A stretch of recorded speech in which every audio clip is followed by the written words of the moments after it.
जीत के खातिर जुनून चाहिए, जिसमें उबाल हो ऐसा खून चाहिए। बहुत बहुत स्वागत है आपका शिक्षा जगत के इस एपिसोड में। मैं हूं आपके साथ इरम तस्लीम। जैसे जैसे सिविल सर्विस एग्जामिनेशन की डेट नज़दीक आ रही है, वैसे ही प्रशासनिक अधिकारी बनने का सपना छात्रों के अंतर्मन में कौतूहल पैदा कर रहा है। जहां एक तरफ छात्र जुट चुके हैं पढ़ाई में, वहीं एक ऐसा वर्ग भी है छात्रों का जो परेशान है, खासा इस प्रतियोगी परीक्षाओं के बदलते स्वरूप को लेकर। तो इसी मुद्दे पर आज हमने बात करना चाहा है, जिसका हमने टॉपिक लिया है प्रतियोगिता परीक्षाओं का बदलता स्वरूप। और इस विषय पर बात करने के लिए हमने आमंत्रित किया है दिलीप महेचा जी को। सर, बहुत बहुत स्वागत है आपका शिक्षा जगत के इस एपिसोड में। दिलीप महेचा जी प्रतियोगी परीक्षाओं की तैयारियों से बहुत लंबे समय से जुड़े हुए हैं शिक्षक के तौर पर। सर, बहुत नज़दीक से आपने प्रतियोगिता परीक्षाओं के स्वरूप को देखा है, जाना है छात्रों के अंतर्मन में क्या प्रभाव पड़ता है पूरे स्ट्रक्चर को लेकर।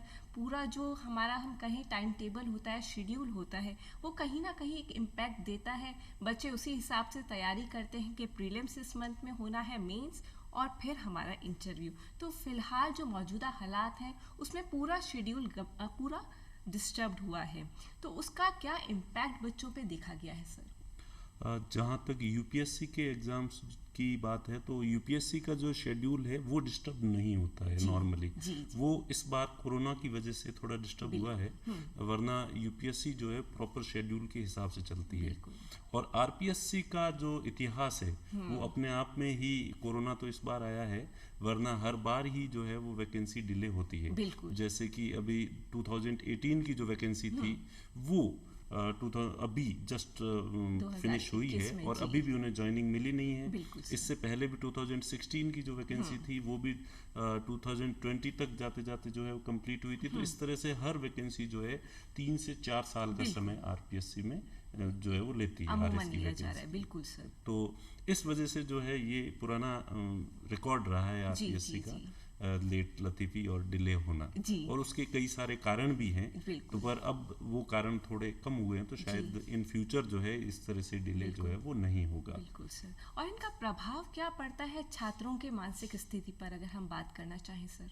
वैसे कायदे से देखा जाए तो इसका प्रभाव बहुत ज़्यादा पड़ता है, क्योंकि जो ज़्यादातर जो स्टूडेंट्स हैं जो तैयारी करते हैं वो ग्रामीण पृष्ठभूमि के लोग होते हैं। उनकी आर्थिक स्थिति इतनी ज़्यादा अच्छी नहीं होती है। प्रिपरेशन करने के लिए उनको जयपुर या जोधपुर जैसे बड़े शहरों में आना पड़ता है और वहाँ का जो रहने का उनका खर्चा है वो बहुत ज़्यादा आता है। तो इस वजह से उनके ऊपर बहुत ज़्यादा प्रेशर रहता है। तो वो फाइनेंशियली जो बर्डन है इसको इतना बर्दाश्त नहीं कर पाते। फिर उनको थोड़ा मेंटली थोड़े टॉर्चर भी होते हैं, डिले होते हैं। घर परिवार की तरफ से, सब तरफ से सुनना पड़ता है कि भाई अभी तक तुम क्या कर रहे हो, अभी तक तुम क्या कर रहे हो। तो उन्हें जवाब देना बड़ा मुश्किल हो जाता है। और यदि एक अटेम्प्ट में उसका सिलेक्शन नहीं हुआ है तो फिर वो ये सोच के ही कांपने सा लग जाता है कि अब फिर से नए सिरे से शुरुआत करके फिर से वही तरीका रहा तो अगर 3 से 4 साल लगेंगे तो वो न केवल खुद को बल्कि समाज को, परिवार को, दोस्तों को, सबको क्या जवाब देगा कि अभी तक क्या कर रहा है। तो ये बहुत बड़ा प्रश्न जो है व्यक्तियों के सामने होता है। तो वो बहुत बड़ी मानसिक वेदना से गुजरते हैं। बिल्कुल, और बहुत सीरियस इम्पैक्ट होता है इन सारी चीज़ों का। अगर हम देखें तो सर, सरकार को यहाँ पर किस तरह की रणनीति अपनानी चाहिए, किस तरह रणनीति अपनाने की आवश्यकता है, किस तरह के हालातों का स्टूडेंट्स को सामना नहीं करना पड़े? एक्चुअली सरकार को नियमित रूप से जो है वो वैकेंसी निकालने की कोशिश करनी चाहिए। जबकि ये सरकार जो है प्रायः ये कोशिश करती है कि जो चुनावी वर्ष होगा उस समय वैकेंसी निकालें ताकि जो है वो लोग उनको वोट जो है वो दे सकें। प्लस जो है वो आरपीएससी की जो प्रोसीजर है उसमें बहुत सारी जटिलताएं हैं। तो हालांकि एक दो जटिलताएं तो जो है अभी कम कर दी गई है, लेकिन अब भी हर बार वैकेंसी किसी न किसी कारण से कोर्ट में चली जाती है। कुछ लोग कोर्ट चले जाते हैं और कोर्ट के स्टे की वजह से जो है वैकेंसी डिले हो जाती है। तो इस वजह से आरपीएससी को इस प्रक्रिया का सरलीकरण जो है वो किया जाना चाहिए। और सबसे बड़ा एक तो जैसे मैं आरपीएससी तक ये बात पहुंचाना चाहूँगा अपने श्रोताओं के माध्यम से कि जिस तरह से यूपीएससी आंसर की सबसे आखिर में जारी करती है, बताती है, उस तरह से आरपीएससी को भी कुछ ऐसा करना चाहिए ताकि आंसर की को लेके जो डिस्प्यूट्स होते हैं वो उतने ज़्यादा नहीं हो। प्लस अगर ऐसा करती है तो इसके साथ ही आरपीएससी को इस बात पे भी ध्यान देना चाहिए कि क्वेश्चन पेपर में डिस्प्यूटेड क्वेश्चंस नहीं होने चाहिए, और ऐसे क्वेश्चंस जिनके आंसर्स डिस्प्यूटेड होते हैं तो वो वैसे क्वेश्चंस जो है वो नहीं होने चाहिए। तो अच्छे क्वेश्चन पेपर बनाएं, और ताकि उसमें कोर्ट तक जाने की कोई नौबत आए ही। रिजर्वेशन को लेके कुछ जो थी अनियमितताएं थी, कुछ अस्पष्टता थी, तो उसको तो हालांकि दूर कर दिया गया है। तो अपन उम्मीद करते हैं कि इस बार जो है वो समय पे आरपीएससी एग्जाम करवाएगी और एक स्मूथ एग्जाम की हमारी उम्मीद है। और सर आगे बढ़ते हैं, कोविड के दौरान ऑनलाइन एजुकेशन पे, ऑनलाइन कोचिंग पर स्टूडेंट्स काफ़ी शिफ्ट हुए हैं, तो क्या ऑनलाइन एजुकेशन, ऑनलाइन जो पढ़ाई थी उसने जो है हमारा जो रियल जो हम पढ़ाई करते थे, क्लासरूम में जाके जो हम पढ़ाई करते थे, उसका विकल्प वो रही है या उतना उसने उसको रिप्लेस किया है? किस तरह का ऑनलाइन एजुकेशन, ऑनलाइन प्रिपरेशन रही है? एक्चुअली ऑनलाइन एजुकेशन कभी भी ऑफलाइन का विकल्प तो नहीं बन सकता, क्योंकि ऑफलाइन तो अपने आप में ऑफलाइन ही है। जी।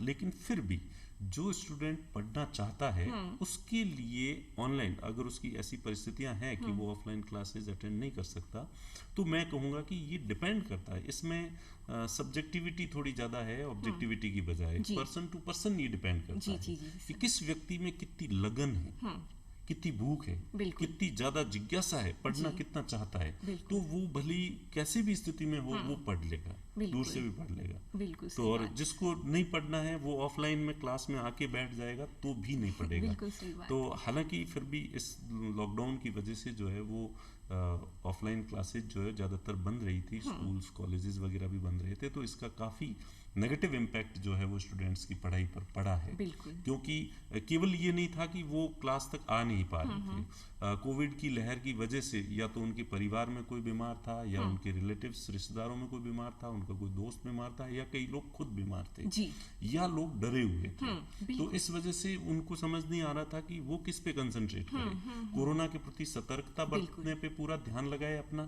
या फिर अपनी पढ़ाई की तरफ ध्यान दे। तो थोड़े से डिस्टर्ब तो हुए हैं, काफी हद तक डिस्टर्ब हुए हैं। और सर ये डिस्टर्ब जो हुए हैं, अब जाके जब डेट डिक्लेयर हो गई है, जैसे हम आरएस की बात ही करें, 26 अक्टूबर की जो तिथि है वो डिक्लेयर हो गई है, तो अब जो है वो काफ़ी लोग सीरियस मोड पे आए हैं, बहुत सारे अब जुटे हैं इस प्रिपरेशन करने में। तो क्या आप मानते हैं जो आरएस का सपना अभी वो देख रहे हैं उनका पूरा कर पाना मुमकिन है इतने कम समय को देखते हुए? आरपीएससी भी क्या करती है कि या तो टाइम पे एग्जाम करवाती नहीं है, और कभी कभी इतनी ज्यादा जल्दबाजी कर देती है, जैसे कि अभी 2 सितंबर को तो उन्होंने जो है वो फॉर्म की लास्ट डेट रखी थी, और उसके जस्ट बाद 27 अक्टूबर को जो है वो डेट डिक्लेयर कर दी है। तो बहुत कम समय जो है वो स्टूडेंट्स को इस बार मिला है। तो ये मेरे ख्याल से स्टूडेंट्स को थोड़ा 2 महीने का टाइम जो है वो आरपीएससी को देना चाहिए था, लेकिन चूंकि अब जो हो गया है उस पे तो गई बातों को तो कोई नहीं पहुंच सकता। पर अब कि इतने, आपका जो प्रश्न है कि क्या इतने कम समय में तैयारी कर सकते हैं, तो देखिए नामुमकिन तो कुछ भी नहीं है दुनिया में, कोई भी ऐसा काम नहीं है जो नामुमकिन है। और बहुत सारे ऐसे स्टूडेंट्स होंगे जो अभी प्रिपरेशन शुरू करके और प्रीलिम्स क्लियर भी कर लेंगे। ऐसा नहीं है कि अभी प्रिपरेशन शुरू करने वाले प्रीलिम्स क्लियर नहीं कर पाएंगे, ऐसे बहुत सारे स्टूडेंट होंगे जो अभी शुरू करके और प्रीलिम्स क्लियर कर लेंगे। क्योंकि हम ऐसा नहीं माने कि केवल ये जो 2 महीने हैं यही तैयारी के लिए हैं, क्योंकि अल्टीमेटली तो एग्जाम में क्या पूछा जाता है, जो हम बचपन से पढ़ते आ रहे हैं, जो हमने स्कूल में पढ़ा है, जो हमने कॉलेज में पढ़ा है। आरपीएससी ने भी जो सिलेबस डिसाइड किया है वो उन्हीं टॉपिक्स में से तो किया है, तो चीजें तो पढ़ी हुई है पहले से, इसलिए ऐसा तो है नहीं कि आपको सारी चीजें नए सिरे से पढ़नी है, तो नया तो कुछ पढ़ना नहीं है। तो जो पढ़ी हुई है उन्हीं चीजों को वापस रिकॉल करना है। तो इतने समय में मैं समझता हूँ कि अगर किसी के अंदर यूं लगन है, जोश है, उत्साह है, और समय के एक एक पल को वो बर्बाद नहीं करके और पढ़ाई में लगा दे, तो निश्चित रूप से सफल हुआ जा सकता है। बिल्कुल, और आपका ये उत्तर सुन के, ये बात सुन के निश्चित रूप से सारे ही स्टूडेंट्स जो अभी जुटे हैं उनको मोटिवेशनल और मॉरल उनका हाई हुआ होगा। सर अब आपसे अगला प्रश्न, जब आपने कह दिया है मुमकिन है, तो यहाँ आपसे पूछना चाहेंगे रास्ता क्या है इस मुमकिन तक पहुँचने का?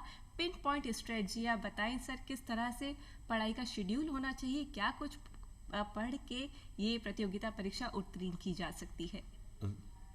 इतने कम समय में प्रीलिम्स क्लियर करने के लिए आपकी स्ट्रेटेजी जो है वो बहुत अच्छी होनी चाहिए। स्ट्रेटेजी बनाने के लिए सबसे पहले तो आप देखें कि कंपटीशन कोई बहुत ज़्यादा नहीं होता है, कट ऑफ जो है वो बहुत कम रहती है। लास्ट कट ऑफ जो है, जैसे कि पिछली दफ़ा जो कट ऑफ रही थी वो 76 मार्क्स रही थी आउट ऑफ 200, 200 में से 76 नंबर। और गर्ल्स की कट ऑफ जो है आउट ऑफ 266 मार्क्स जो है रही थी। तो इसको परसेंटेज में अगर अपन देखें तो बॉयज़ की कट ऑफ जो है, जनरल बॉयज़ की कट ऑफ जो है 38% गई थी, और जबकि गर्ल्स की कट ऑफ लगभग 33% गई थी। तो कट ऑफ ज़्यादा नहीं जाती है। प्लस अब आप तैयारी करते समय आपको ये देखना है कि कौन से सब्जेक्ट छोटे हैं और किनको कम समय में जो है वो पूरा किया जा सकता है जी। और किस सब्जेक्ट से ज़्यादा क्वेश्चंस जो है वो आते हैं। बिल्कुल। तो सबसे पहले तो ये कि राजस्थान से सबसे ज़्यादा क्वेश्चंस आते हैं, तो इसलिए आपको राजस्थान सबसे ज़्यादा पढ़ना है, सबसे ज़्यादा राजस्थान की चीज़ों पर जो है वो आपको गौर करना है। उसके बाद पॉलिटी और इकोनॉमी, ये 2 सब्जेक्ट हैं जो छोटे सब्जेक्ट हैं जिनको आप कम समय में कवर कर सकते हो।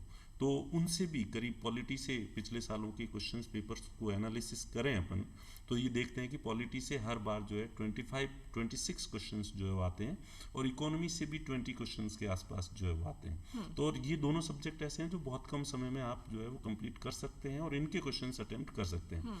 इसके साथ ही करंट से भी जो है 20 के करीब 20 के करीब क्वेश्चंस आते हैं, और वो भी आप बहुत कम समय में पढ़ सकते हैं। उसके बाद ऐसे में मैं वैसे तो नहीं कहना चाहिए ये कि भाई हिस्ट्री किसी सब्जेक्ट को पूरी तरह से छोड़ दो, लेकिन मैं ये कहूँगा कि हिस्ट्री एक ऐसा सब्जेक्ट है जो 3 महीने 6 महीने भी पढ़ लो तो उससे जो क्वेश्चंस आएंगे इंडियन हिस्ट्री से स्पेशली जो है कोई मुश्किल से 7-8 क्वेश्चंस आते हैं जो कि आपको बहुत टाइम कंज्यूमिंग है। तो इस सब्जेक्ट को कम से कम पढ़ना है आपको। और मैथमेटिक्स या तो किसी को आती है या किसी को नहीं आती है। जिसको मैथमेटिक्स आती है वो वैसे भी मैथमेटिक्स के क्वेश्चंस कर लेगा, और जिसको नहीं आती है और अब वो सीखने के लिए बैठेगा तो वो टाइम ज़्यादा जाएगा उसमें मैथमेटिक्स की प्रिपरेशन में, और फिर भी पता नहीं वो एग्ज़ाम में क्वेश्चंस कर पाएगा या नहीं कर पाएगा। रीजनिंग बहुत ही एक वल्नरेबल पार्ट है इस पेपर का, जिसके क्वेश्चंस होते हैं, आसान भी होते हैं और सामान्यतः सभी लोग जो है वो कर पाते हैं। तो मेरे ख्याल से इन चीज़ों को जो है इस तरह से ध्यान में रख के, और ज्योग्राफी आपको इंडियन ज्योग्राफी भी पढ़नी पड़ेगी, क्योंकि इंडियन ज्योग्राफी के कंसेप्ट नहीं पढ़ोगे तो आपको राजस्थान की ज्योग्राफी जो है वो समझ में नहीं आएगी। तो इसलिए आपको ज्योग्राफी भी थोड़ी पढ़नी है, और जनरल साइंस भी आपको जो देखनी है उसमें भी आपको देखना है कि एनवायरनमेंट का जो पोर्शन है वहाँ से क्वेश्चन आते हैं, इन दिनों थोड़े ज़्यादा आते हैं, तो वो छोटा पार्ट भी आप कवर कर सकते हैं। और टेक्नोलॉजी के जो पॉइंट्स हैं वो भी जो है आपकी मदद करते हैं इसमें, जनरल साइंस की बजाय जो इन पे टेक्नोलॉजी पे और एनवायरनमेंट पे, इस पे जो है ज़्यादा फोकस किया जाना चाहिए। तो मेरे ख्याल से अगर इस स्ट्रेटेजी को ध्यान में रखकर कोई तैयारी करे तो निश्चित रूप से जो है वो सफल हो सकता है। बिल्कुल। और आपने जिस तरह से बताया सर, ज्योग्राफी इंडिया की आप समझेंगे, उसके बाद राजस्थान की ज्योग्राफी आप जल्दी ग्रैस्प कर पाएंगे। बिल्कुल, इसके केवल ज्योग्राफी नहीं, अब पॉलिटी भी है तो आप इंडियन पॉलिटी पढ़ोगे, उसके बाद स्टेट पॉलिटी आपको समझ आएगी। बिल्कुल। इकोनॉमी भी है तो इकोनॉमी के बेसिक कंसेप्ट जब तक आपके क्लियर नहीं होंगे तो राजस्थान की इकोनॉमी आपको समझ में नहीं आएगी। तो इसलिए ये तो आपको पढ़ने ही पड़ेंगे। और सर, इन सारे सब्जेक्ट्स को समझने का कहते हैं एनसीईआरटी की 11th-12th बेसिक किताबें जो होती हैं या राजस्थान बोर्ड की, किस तरह से वो चयन, ये स्टडी मटेरियल कहाँ से अब इतना समय नहीं है मेरे ख्याल से कि ये जो है वो लॉन्ग टर्म स्ट्रेटेजी का पार्ट हो सकती है, लेकिन अब जो है वो इतना, अब तो शॉर्ट नोट्स ही आपको जो है वो पढ़ने पड़े कम समय, क्योंकि आपके पास टाइम मैक्सिमम कवर कर सकते हैं। अदरवाइज जो सिलेक्शन है वो केवल नोट्स पढ़ने से थोड़ा मुश्किल होता है। आपको आपका नॉलेज जो है थोड़ा वाइड होना चाहिए। बिल्कुल तो सर। इसलिए, लेकिन इस समय आपके पास इतना समय नहीं है। बिल्कुल, जितना समराइज्ड वे में आप पढ़ सकें उतना आपको पढ़ना चाहिए। आपने बताया 20 प्रश्न के लगभग करंट अफेयर्स में से आते हैं। करंट अफेयर्स ऐसा पार्ट है जो निश्चित रूप से हमारे दर्शक उसके बारे में आपसे जानना चाहेंगे कि सर, करंट अफेयर्स को समराइज्ड वे में रिवीजन फॉर्म में किस तरह से रिवाइज करें, क्या सोर्सेज होने चाहिए? नॉर्मली स्टूडेंट्स जो है करंट अफेयर तैयार करने के लिए न्यूज़पेपर का सहारा लेते हैं। न्यूज़पेपर बहुत ज़्यादा टाइम कंज्यूमिंग होता है, तो इस समय तो आप पुराने न्यूज़पेपर तो साल भर के पढ़ नहीं सकते। उसके बाद दूसरा ऑप्शन आपके पास आता है कि जो मंथली मैगजीन आती है, उसमें नॉर्मली स्टूडेंट्स जो है वो पूछते रहते हैं कि सर कौन सी वाली अच्छी है। तो मैं ये कहूँ कि सारी अच्छी होती है। लगभग 90% कंटेंट सभी मंथली मैगजीन में एक जैसा ही होता है। तो इसलिए पर अब तो स्टूडेंट्स के पास वो भी समय नहीं है कि आप जो है मंथली मैगजीन भी पिछले 12 महीने की एक साथ जो है वो पढ़ सकें, इतना समय नहीं है। तो अब किसी भी पब्लिकेशन की कोई सी भी बुक जो एनुअल इशू आता है, वार्षिकांक आता है, और उसमें शॉर्ट करके दिया हुआ होता है, उससे आप जो है करंट को तैयार करें। प्लस आपका एक सिक्स सेंस भी डेवलप होना चाहिए। आपको पुराने क्वेश्चन पेपर देख के सिक्स सेंस डेवलप करना चाहिए, करंट में कौन सा क्वेश्चन पूछा जा सकता है और कौन सा क्वेश्चन नहीं पूछा जा सकता। बिल्कुल सर। तो जैसे फिल्मों से है तो फिल्म फेयर अवार्ड किसको मिला, या जी सिने अवार्ड किसको मिला, बेस्ट एक्टर को किसको मिला, ये कभी नहीं पूछा जाता है। जबकि सारी जो मंथली मैगजीन्स होती है उसमें सब में ये दिए हुए होते हैं। जबकि हमें पता है कि फिल्मों से अगर कोई क्वेश्चन पूछा जाएगा तो या तो दादा साहब फाल्के पुरस्कार के बारे में पूछा जाएगा, या फिर नेशनल अवार्ड जो गवर्नमेंट ऑफ इंडिया की तरफ से ऑफिशियल अवार्ड दिए जाते हैं, तो वो क्वेश्चन जो है पूछे जाते हैं। तो स्टूडेंट को उसमें भी छटनी करनी पड़ेगी बिल्कुल कि भाई कौन सी क्वेश्चन पूछा जा सकता है, कौन सा नहीं। और इसका आधार होना चाहिए प्रीवियस ईयर क्वेश्चन पेपर्स। और वो कितने साल के पढ़ने चाहिए सर, वो भी आप बताइए, कितने सालों से आइडिया आपको एक लग जाए। अब चूंकि आरएस के तो नए पैटर्न के बाद से क्वेश्चन पेपर है अवेलेबल ही कम ही है, पिछले 4 या 5 क्वेश्चन पेपर ही अवेलेबल है। तो इसलिए आरएस के तो ज्यादा नहीं है, तो इसलिए यूपीएससी के आईएएस के जो प्रीलिम्स के क्वेश्चन पेपर्स हैं उनको देखना चाहिए, और करीब 20 साल तक के पेपर्स जो है वो देखने चाहिए। बिल्कुल सर, उससे एक आइडिया आपको लग जाएगा कि किस तरह के क्वेश्चंस आ सकते हैं। हाँ, नॉर्मली क्योंकि स्टूडेंट हमें आके पूछते हैं कि सर हम क्या पढ़ें और क्या नहीं पढ़ें, तो हम कहते हैं कि हम क्या क्या चीज आपको बताएंगे। हम एक बुक बता सकते हैं, बुक में भी कौन सा चैप्टर पढ़ना है, कौन सा नहीं पढ़ना है, प्लस हर चैप्टर में भी इतनी सारी चीजें लिखी होती है, कौन सी पढ़नी कौन सी नहीं पढ़नी, तो हर चीज तो हम नहीं बता सकते। बिल्कुल सर, वो तो स्टूडेंट का खुद का ही सिक्स सेंस जो होना चाहिए। वो सिक्स सेंस कैसे डेवलप होगा, वो जब आप पुराने क्वेश्चन पेपर्स देखोगे तो आपको लगेगा कि हाँ इस तरह के क्वेश्चंस जो है वो पूछे जाते हैं, तो पढ़ते समय आदमी का जो आइडिया डेवलप हो जाएगा। बिल्कुल सर, यहाँ तक आपने बता दिया प्रिपरेशन की स्ट्रेटजी क्या होनी चाहिए, कौन से सब्जेक्ट्स होने चाहिए, किस एरिया को आपको ज़्यादा ध्यान देना है, और किस तरह से आप मैक्सिमम नंबर ला सकते हैं मिनिमम टाइम में। सर अब अगला प्रश्न आपसे पूछना चाहेंगे कि टेस्ट सीरीज का महत्व क्या है, इस एग्जाम के लिए कितनी ज़रूरी है, और टाइम को देखते हुए किस तरह से उसको शामिल करें अपने स्टडी पैटर्न में सर।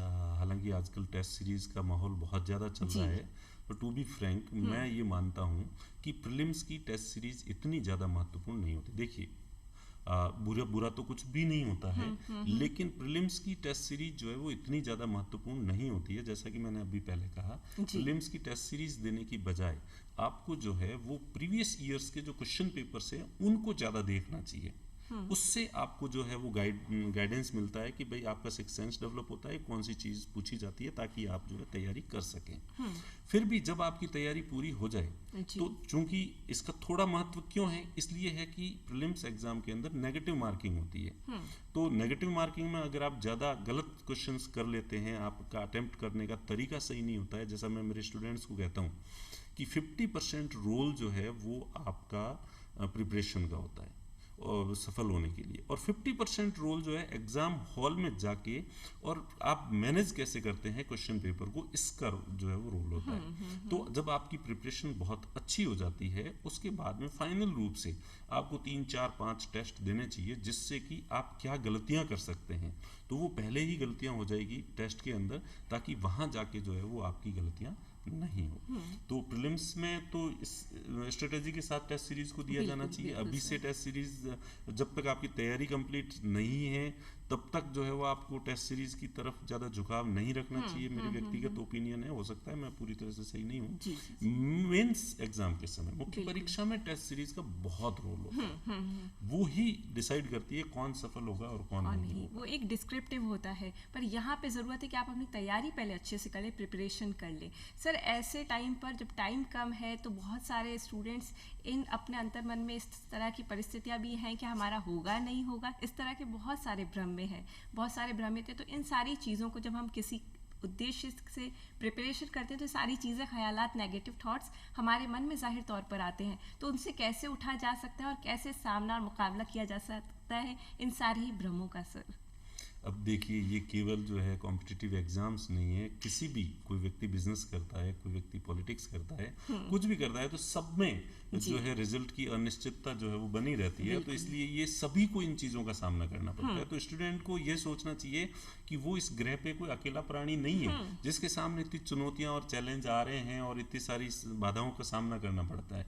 मनुष्य होने का प्रमाण है ये कि भाई हमें चुनौतियों का सामना करना पड़ रहा है। तो इसलिए सभी के जीवन में आता है। जब हम इस चीज को एक्सेप्ट कर लेते हैं कि सभी के जीवन में आता है, तो हमारे जीवन में भी है। बाकी लोग जिस तरह से इसका सामना कर रहे हैं और अच्छे खासे कर रहे हैं, तो हमें भी जो है अच्छे खासे तरीके से उसका सामना करना पड़ेगा। और इसके लिए पॉजिटिविटी, सकारात्मकता जो है वो सबसे महत्वपूर्ण चीज है। पॉजिटिविटी लानी होगी, और पॉजिटिविटी आएगी तो उससे कॉन्फिडेंस बढ़ेगा, कॉन्फिडेंस बढ़ेगा तो ऑटोमेटिकली आपकी प्रिपरेशन होगी, प्रिपरेशन होगी तो आपका रिजल्ट अच्छा आएगा। बिल्कुल सर, तो सार यही है कि पॉजिटिव रहें। अप्स एंड डाउन्स, आपके मूड्स के स्विंग्स होते रहेंगे। सर, अगला प्रश्न आपसे जानना चाहेंगे कि आपने बहुत नजदीक से देखा है अभ्यर्थियों को सफल और असफल होते हुए, तो ऐसी कौन सी गलतियां हैं जो अक्सर अभ्यर्थी करते हैं आरएस को एग्जाम्स में, प्रीलिम्स की अगर हम खास तौर पे बात करें?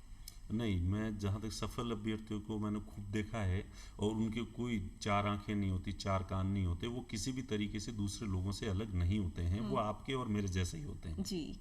और उनके नॉलेज का लेवल भी कोई बहुत ज़्यादा, वो कोई एनसाइक्लोपीडिया नहीं होते हैं। उनको सब कुछ आता है, उनको भी उतना ही आता है जितना आपको और मुझे आता है। बस थोड़ा सा फर्क होता है आने के तरीके में, प्रेजेंटेशन में फर्क होता है। इससे ज़्यादा कोई खास फर्क नहीं होता। वो मैनेज कैसे करते हैं चीज़ों को, उस पर डिपेंड करता है। वरना जो टॉपर्स होते हैं वो भी आपके और मेरे जैसे ही होते हैं, आप हमेशा ये मान के चलें। और जहाँ स्टूडेंट गलतियाँ क्या करते हैं जिस वजह से उनका सिलेक्शन नहीं होता, सबसे पहला तो नेगेटिविटी, नेगेटिव थॉट्स। जैसा कि अभी मैंने कहा, पॉजिटिविटी ही जो है सफलता का रहस्य होता है। तो नेगेटिविटी, स्टूडेंट्स नेगेटिव ज़्यादा रहते हैं। वो सोचते हैं कि oh my God 6 lakh form भरे गए हैं, तो उसमें से केवल जो है वो 15,000 लोगों को पास किया जाएगा, मैं 6 लाख में से 15,000 में कैसे आऊँगा। वो इस तरह से एनालिसिस करने लग जाता है। एनालिसिस करेगा, नेगेटिविटी आएगी, नेगेटिविटी आएगी, वो डिमोरलाइज होगा, डिमोरलाइज होगा, उससे पढ़ाई नहीं होगी, पढ़ाई नहीं होगी और फिर वो फेल हो जाएगा। बिल्कुल सर, यहाँ पर मैं पीछे जाना चाहूँगी और आपसे बात करना चाहूँगी कि आपने राजस्थान पर जोर देने के लिए कहा था कि आपका राजस्थान का जो एरिया होना चाहिए वो स्ट्रांग होना चाहिए। अगर हम राजस्थान में भी जाएं तो बहुत सारे सब्जेक्ट्स हैं, उसके अंदर भी Rajasthan geography, polity, culture, art, सारी चीज़ें हैं। तो उसमें से भी सर कौन से एरिया को आप इंगित करना चाहेंगे, अंडरलाइन करना चाहेंगे, जो ज़्यादा पकड़ हमारी उस पर मजबूत हो, जिससे हम स्कोर अच्छा कर सकें? नहीं, राजस्थान में किसी भी चीज़ को आप जो है वो नहीं छोड़ सकते। राजस्थान की आर्ट एंड कल्चर भी महत्वपूर्ण है, क्योंकि 7 to 8 क्वेश्चंस जो है उससे आते हैं। राजस्थान हिस्ट्री जो है उससे भी 5 to 6 क्वेश्चन जो है वो आते हैं। तो ये दोनों मिला के, आर्ट एंड कल्चर और हिस्ट्री जो लगभग एक ही पार्ट है, तो करीब 14 to 15 क्वेश्चन जो है आते हैं। इसी तरह से राजस्थान ज्योग्राफी के भी करीब 12 to 13 क्वेश्चन जो है वो आते हैं। इसी तरह से स्टेट पॉलिटी के क्वेश्चन जो है वो भी 12 to 13 आते हैं, और राजस्थान इकोनॉमी के भी 12 to 13 क्वेश्चन जो है वो आते हैं। तो राजस्थान के किसी भी पार्ट को जो है वो आप इग्नोर इस एग्जाम में नहीं कर सकते।